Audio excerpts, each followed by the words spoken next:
Ito po ang ating Chico Olala 3 compact stroller. So this is lightweight, around 5 to 6 kg, fully reclined up to toddler. Ayan, so 4 to 5 kg lang po pala. Ayan, super lightweight po siya.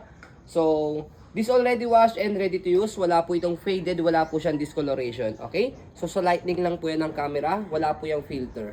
Okay? So ito po yung details po niya one by one. So ito po yung kanyang setup. Pag naka full canopy. Ayan. So as you can see, may design yung kanyang canopy sa pagkaka-block po niya. And then, ayan, meron siyang zipper dito. Para kung ayaw nyo siyang full canopy. Okay? Ayan. Okay? So next natin is yung kanyang sitting position, ayan. So, adjust lang muna natin yung kanyang leg rest. Press natin dito both side. Ayan. Kapag ka nakaupo si baby. Ayan. And then, kapag gusto niyo po siya nakahiga, higa natin. Ayan. Angat nyo yung leg rest para mas mahaba siya. Okay? And then, next natin, ayan. 5 harness po yan. Wala po yan putol. Sip na sip si baby. Okay? Ayan. And then, next natin, yung kanyang front handle. Meron siyang kasamang pad. Press lang po dito o dito sa kabila. Paglalagay, tatanggalin si baby. Okay? So, next natin, ayan, sa footrest niya. So, andito pa yung price niya. 11,499. Okay? So, ayan yung kanyang gulong. So, nag-sale to si, Olala, kaya lang 11,499 nila siya. Pero ang brand new talaga niya before is, how much yun? So, ito sticker, try natin tanggalin.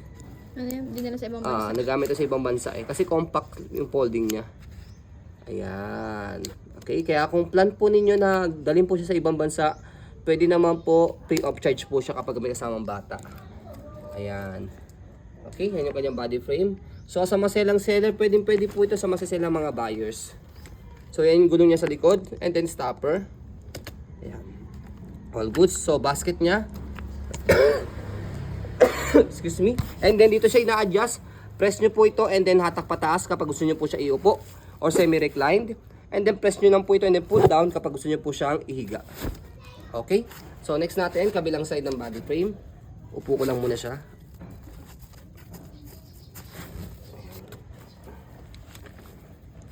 Okay?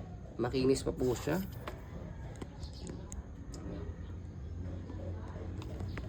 And then next natin sa kanyang handle.